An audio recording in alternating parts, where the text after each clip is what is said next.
Hello दोस्तों, स्वागत है आप सभी का स्टडी विद ट्रस्ट में। आज की इस वीडियो में हम एक बहुत इम्पोर्टेंट टॉपिक लेकर फिर से हाजिर हैं। आज की इस वीडियो में हम एक इम्पोर्टेंट पोइम कवर करने जा रहे हैं जिसका टाइटल है द लास्ट राइड टुगेदर और इसके पोइट है रॉबर्ट ब्राउनिंग। इससे पहले हमने एक वीडियो किया जिसमें हमने रॉबर्ट ब्राउनिंग की एक और important poem my last duchess है वो कवर की है। आज की इस वीडियो में हम द लास्ट राइड टुगेदर करेंगे जो बहुत ही एक इम्पोर्टेंट पोइम है। इस वीडियो में हम जानेंगे इसकी डिटेल में समरी, इसका क्रिटिकल एनालिसिस करेंगे, साथ साथ देखेंगे इसमें कौन कौन सी जो मेजर थीम्स है जो अपने को देखने को मिलती है। तो शुरू करते हैं आज की अपनी वीडियो। सबसे पहले हम देख लेते हैं इंट्रोडक्शन, इसके बैकग्राउंड के बारे में थोड़ी सी इन्फॉर्मेशन हम जान लेते हैं। Last ride together a poem of unfulfilled love. ये जो लास्ट राइड टुगेदर पोइम है इसमें हमें क्या है कि पोइट अपने रिलेशन के बारे में बताता है। उनका रिलेशन जो क्या है अनफुलफिल्ड है, अनसक्सेसफुल है, उनके बारे में बताता है। इसके साथ साथ and the eternal bond between two souls, इसके साथ साथ वो हमें थोड़ा सा फिलोसफिकल आइडियाज़ भी देंगे। चाहे उनका जो लव है वो अनरिक्वेस्टेड है, वो अनफुलफिल्ड है, लेकिन जो दो सोल्स के बीच में जो एक बॉन्ड होता है, जो अनब्रेकेबल बॉन्ड होता है, उनके बारे में वो हमें बताएंगे। सबसे पहली बार ये जो पोइम है ये पब्लिश हुई थी 1885 में। 1885 में इनका एक कलेक्शन आया था मैन एंड वुमेन करके। तो इस कलेक्शन में, इस पोइट्री कलेक्शन में जो लास्ट राइड टुगेदर ये पोइम फर्स्ट टाइम क्या है पब्लिश हुई थी। Browning explores the psychology of love, failure and human aspiration. इसमें जो लव और जो फेलियर ऑफ लव है इसको एक्सप्लोर करते हैं रॉबर्ट ब्राउनिंग। ये कैसे करते हैं, जब आप पोइम की डिटेल में एक्सप्लेनेशन करेंगे तब आप इस चीज़ को देख पाओगे। This poem is a first person monologue where the speaker reflects on his last ride with his beloved who has rejected his love. ये फर्स्ट पर्सन में नरेट की गई है ये जो पोइम है, और ये भी एक ड्रामेटिक मोनोलॉग है। जैसे मैंने पिछली वीडियो में बताया था कि जो रॉबर्ट ब्राउनिंग है ये ड्रामेटिक मोनोलॉग के लिए बहुत ज़्यादा फेमस भी थे। और जो हमने पोइम की थी माई लास्ट डचेज वो भी एक ड्रामेटिक मोनोलॉग थी। तो similarly the last ride together ये पोइम है ये भी फर्स्ट पर्सन मोनोलॉग है, यानी कि ये भी ड्रामेटिक मोनोलॉग है। आगे देखते हैं दोस्तों, इसका स्ट्रक्चर देखते हैं, इसके स्ट्रक्चर के बारे में बात करते हैं, किस पैटर्न में ये पोइम लिखी गई है। The last ride together is a love lyric and told from the perspective of the lover. ये एक तरीके का लव लिरिक है जो लवर के पर्सपेक्टिव से बताया गया है। There are total of 10 stanzas in this poem and each stanza contains 11 line in it. Total poem में 10 स्टेंजास है और हर एक स्टेंजा में 11 लाइन्स है, यानी कि टोटल 110 लाइन्स है इस पोइम में। राइम स्कीम की अगर हम इसमें बात करें तो ये कपलेट की तरह लिखा गया है, A B B C D D, फिर इस तरीके से ये जो इसकी राइम स्कीम है वो इसमें चलती है। Browning wrote this poem in iambic tetrameter, hence each line consist of 4 iambs. It means there are 4 beats per line and the stress fall on the second level of each foot. यानी कि ये जो आइएम्बिक tetrameter में लिखी गई है, और इसमें क्या होता है कि हर एक लाइन में 4 आईएम्स होते हैं, यानी कि इसमें 4 बीट्स होती है हर पर लाइन पर। तो इस तरीके से ये पोइम का स्ट्रक्चर था, इसकी राइम स्कीम, और टोटल इसमें कितना स्टेंजाज वगैरह ये सारा यहाँ पर बताया गया है। इसके बाद हम देखेंगे इसकी समरी। तो दोस्तों जैसा कि मैंने बताया टोटल 10 स्टेंजाज है, तो हम इसको स्टेंजा बाय स्टेंजा इसके जो समरी है उसको देखेंगे। सबसे पहले स्टेंजा की बात करते हैं। The proposal for a last ride. Actual में ये स्टेंजा को पोइम में ऐसा कोई ऐसा टाइटल नहीं दिया गया, ये इसलिए लिखा गया ताकि हमको क्या है ये चीज़ इजीली समझ आ जाए भी फर्स्ट स्टेंजा में क्या हो रहा है, सेकंड में क्या हो रहा है। तो फर्स्ट स्टेंजा में the proposal for a last ride, यानी कि जो लवर है वो अपनी बी लवर्ड को क्या है एक लास्ट राइड के लिए प्रपोजल रखता है उसके सामने। तो अब हम देखते हैं कि क्या होता है। The speaker has just been rejected by his beloved, however instead of bitterness he humbly asked for one last favor, to go on a final horse ride with her. Surprisingly she agrees. This moment become eternal in his heart. अब क्या होता है कि जो speaker है वो अपनी beloved से रिजेक्ट हो चुका है। तो एक चीज़ और है दोस्तों, जो रॉबर्ट ब्राउनिंग थे वो ऑप्टिमिज्म के लिए भी फेमस थे, यानी कि ये बहुत ज़्यादा ऑप्टिमिस्टिक थे। इनको ऑप्टिमिस्टिक पोइट भी हम बोल सकते हैं। ये कोई भी नेगेटिव सिचुएशन हो उसमें ऑप्टिमिज्म देख लेते थे, उम्मीद की एक किरण इनको नजर आती थी। तो ये सिचुएशन सेम इसी पोइम में है। जो स्पीकर है वो क्या है, रिजेक्ट हो चुका है अपनी बिलवड से। तो इंस्टेड ऑफ बिटरनेस, यानी कि वो दुखी होने की बजाय या फिर बहुत ज़्यादा ऐसे उदास होने की बजाय वो क्या करता है, वो एक हम्बल रिक्वेस्ट करता है, एक लास्ट फेवर मांगता है अपनी बिलवड से। वो लास्ट फेवर होता है to go on a final ride with her, कि वो कहता है कि मैं तुम्हारे साथ एक लास्ट राइड है वो करना चाहता हूँ। सरप्राइजिंगली क्या होता है, उसकी बिलवड है वो भी क्या है, एग्री कर जाती है। और ये जो मोमेंट है ना, ये उसके हार्ट में क्या है, फॉरएवर रहता है।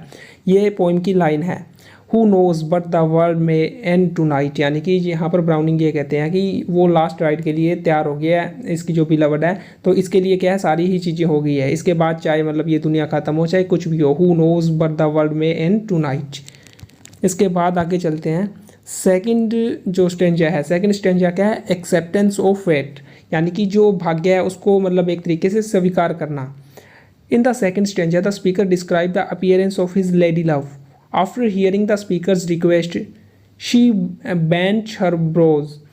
अब क्या होता है कि सेकंड जो स्टेंजा है उसमें वो थोड़ा सा फिजिकल अपीयरेंस है इनकी जो बिलवड, उनके बारे में बताता है, उसकी फिजिकल अपीयरेंस के बारे में बताता है। जैसे ही उसके सामने प्रपोजल रखता है कि ये एक लास्ट राइड पर जाएंगे, तो वो अपनी आईब्रोज है उनको बेंड कर लेती है, यानी कि जो आईब्रोज है उनको एक तरीके से जैसे आप सरप्राइजिंगली अपने को कोई ऐसा प्रपोजल आ जाए तो सिमिलर उसके लिए होता है, तो इसलिए वो ऐसा रिएक्शन देती है। However she accept the request somehow as she has also loved him once। लेकिन क्या होता है कि इसकी जो बिलवड है वो भी क्या है, उसको रिजेक्ट करने के बजाय लास्ट प्रपोजल को एक्सेप्ट कर लेती है, क्योंकि क्या है कि किसी एक ना एक स्टेज पर क्या है, she has also loved him, यानी कि जो उसकी बिलवड थी वो उसके प्रपोजल को क्या है, रिजेक्ट नहीं करती, उसको एक्सेप्ट करती है। वो कहती है चलो ठीक है, हम एक लास्ट राइड पर एक साथ जाएंगे। The speaker reflect that although he failed in love, at least he wasn't denied the joy of this last moment.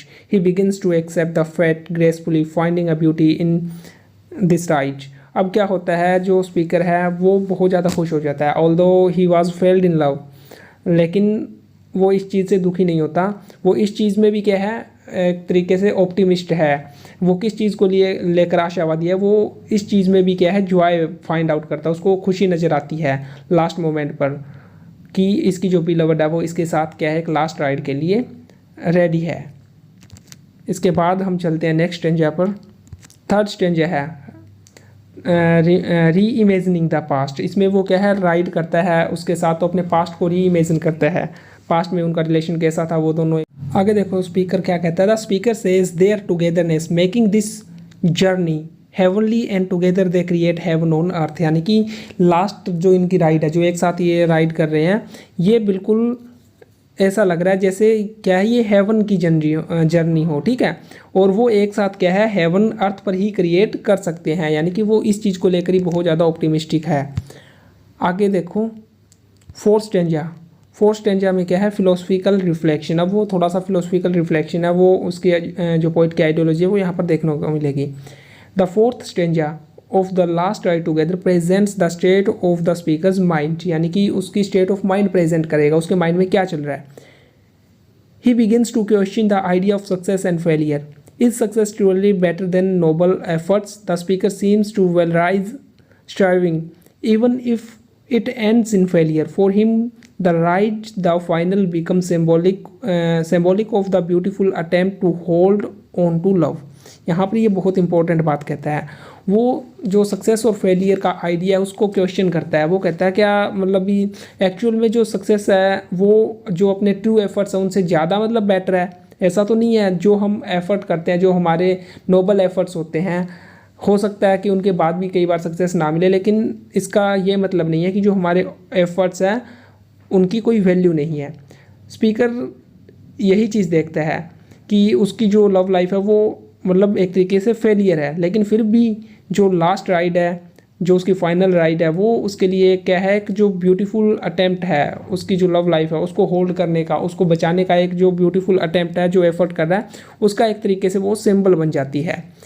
At last में क्या होता है, लास्ट में वो एक तरीके से रिमार्क करता है, if the worst had befallen. He might not be having this beautiful time with her, he says, and here we are riding, she and I. वो कहता है कि अगर बुरा और भी बुरा होता तो हो सकता है कि वो इस लास्ट राइड को उसके साथ मतलब इन्जॉय ना कर रहा होता, हो सकता है उसकी जो बिलवड है वो लास्ट राइड के लिए ही मना कर देती। लेकिन यहाँ पर क्या है, and here we are riding she and I, लेकिन अब वो क्या है, राइड कर रहा है, वो दोनों एक साथ राइड कर रहे हैं, उसकी बिलवड और जो स्पीकर है। आगे देखो, यहाँ पर फिफ्थ और सिक्स स्ट्रेंजा की आप बात करते हैं, जिसमें वो दूसरों के साथ कंपैरिजन करता है। Thereafter in the fifth stanza of the last ride together he says that he is not the only one who has failed in words as well as in deeds. People strive on earth yet only a few succeed. वो कहता है कि वो सिर्फ पहला person नहीं है जो अपने वर्ड्स पर नहीं रह पाया, जो अपने डीड्स में क्या है फेल हो गया, ऐसा नहीं है। बहुत सारे लोग हैं जो अर्थ पर क्या है, जो जिनको सक्सेस नहीं मिल पाती। In the sixth stanza, the speaker asks what hand and brain ever went in pair. It means there are a few couple who have stayed together till their death. यहाँ पर रॉबर्ट ब्राउनिंग कहता है कि सिर्फ उसकी ही जो love life है वो फेलियर नहीं है, कि यहाँ पर कुछ एक ही कपल ऐसे हैं जो लास्ट तक क्या है एक साथ रहते हैं, जो टिल डेथ क्या है एक साथ रहते हैं। इसके बाद आगे क्या कहता है speaker, The speaker then contrasts himself with statesmen, poet and sculptors who also struggles for success and recognition. इसके बाद वो अलग अलग जो पीपल है उनके साथ खुद की कंपैरिजन करता है, जो क्या है सक्सेस के लिए, एक अपनी पहचान के लिए स्ट्रगल करते हैं। He says even these achievers do not find true contentment. Thus his moment of happiness, this ride is more fulfilling than their restless pursuits. वो कहता है कि ये लोग हैं, ये भी क्या है इतने एफर्ट के बाद सक्सेस हासिल नहीं कर पाते।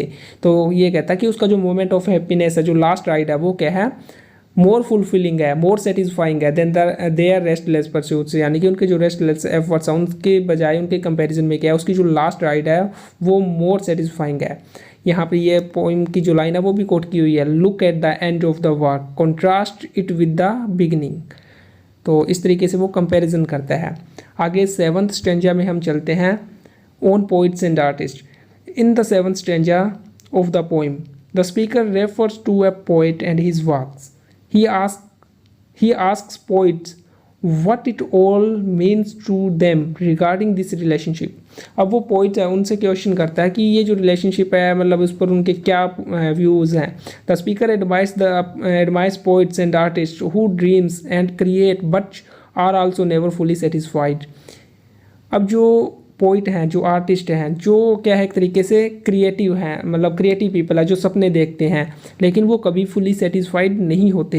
ही concluded that even artistic immortality doesn't compare with the joy and joy he feel during this ride. वो कहता है कि जो आर्टिस्टिक इमोर्टेलिटी होती है, जो वो अपने मतलब आर्टिस्ट है, मान लो जैसे हमने माई लास्ट डचेस में पढ़ा था, उसने ब्यूटीफुल सी पेंटिंग बनाई थी जो पोर्ट्रेट था, जिसको देखकर ऐसा लग रहा था कि वो जो डचेस है वो क्या है पिक्चर में ना होकर रियल में हो, यानी कि वो इतनी मतलब क्रिएटिव एक आर्ट थी। तो वो कहता है कि अगर उससे कंपैरिजन किया जाए ना तो भी उसका जो लास्ट राइड है, जो अपने बिलवड के साथ वो लास्ट राइड कर रहा है, वो मोर सेटिस्फाइंग है, ज़्यादा खुशी देने वाली है। तो इस तरीके से वो क्या है पोइट और आर्टिस्ट है उनसे कंपेयर भी करता है। इसके बाद एट्थ और नाइन्थ स्टेंजा आ जाता है जहाँ पर फिलोसफिकल क्लाइमैक्स अपने को देखने को मिलता है। एट्थ स्टेंजा में क्या होता है, the speaker compares himself to a great sculpture. The sculpture gave a score of years art. Here the poet personifies art and compares it to a lady.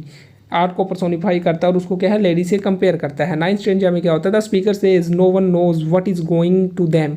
If fate proposed he will get heavenly bliss on that day and fade into sublimity. वो कहता है कि अगर उसके भाग्य में लिखा हुआ तो उसको क्या है जो एक हेवनली जो ब्लिस होगा, यानी कि जो बहुत एक तरीके से जो खुशी है वो क्या है उसको मिलेगी उस दिन।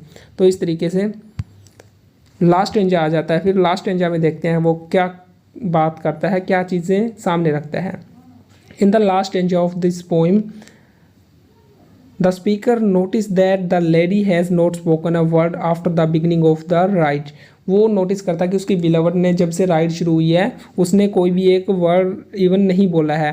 He was so busy in his thoughts that he could not decode the lady silence.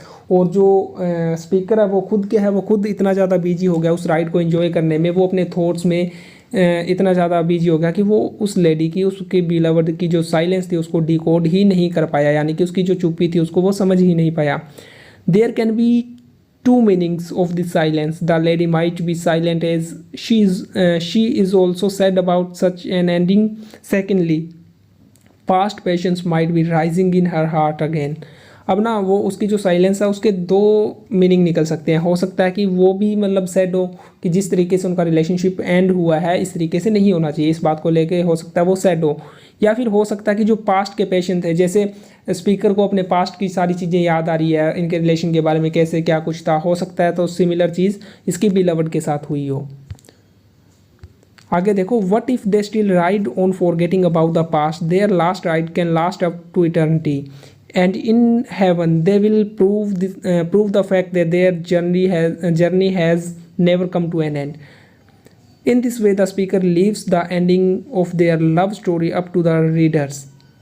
They can anticipate what might have happened to them in the latter phase of this ride. तो एक तरीके से क्या है, open ending कर देता है जो पोइट है, रीडर्स पर छोड़ देता है। रीडर्स खुद से जज करेंगे कि उनकी लास्ट राइड के बाद क्या हुआ है। हो सकता है वो क्या है अलग हो गए हो सकता है क्या है उसकी बिलवर्ड का जो माइंड है वो चेंज हो गया हो, यानी कि वो फिर से एक साथ आ गए हों। ये पोइम की लाइन्स यहाँ पर कोट की गई है जो इसी चीज़ को प्रूव करती है, इसी को सपोर्ट करती है। What if we still ride on we two with life for ever old yet new. तो इस तरीके से जो अपनी पोइम है वो ख़त्म होती है। ये इसकी डिटेल में समरी थी। इसके बाद हम इसकी कुछ मेजर थीम्स है उनको डिस्कस कर लेते हैं। उससे पहले हम पोइम का थोड़ा सा एनालिसिस करते हैं, इसका क्रिटिकल एप्रिसिएशन देखते हैं। Robert Browning's The Last Ride Together is a psychological exploration of how a man transform romantic rejection into philosophical fulfillment। ये एक इस तरीके की पोइम है जिसमें ये बताया गया रॉबर्ट ब्राउनिंग के द्वारा कि जो एक पर्सन है वो किस तरीके से अपने रोमांटिक रिजेक्शन को फिलोसफिकल फुलफिलमेंट में ट्रांसफॉर्म कर सकता है। यानी इसके बाद क्या होता है, in the end he seeks to internalise a fleeting emotional truth presenting the idea that life's meaning lies not in completion but in the richness of striving and feeling. तो इस तरीके से वो अपनी पोइम को क्या है एक तरीके से ख़त्म करता है। आगे हम इसकी कुछ थीम्स देख लेते हैं, जो मेजर थीम आती है इसमें। सबसे फर्स्ट जो मेजर थीम है unrequested love and acceptance. Throughout the poem हमने देखा कि किस तरीके से जो स्पीकर है उसका जो लव है वो क्या है अनरिक्वेस्टेड रह जाता है। तो ये कुछ एक कोट है जो मैंने लाइन यहाँ पर कर रखी है, आप और ज़्यादा लाइंस को कोट कर सकते हो अपने इस पॉइंट को सपोर्ट करने के लिए।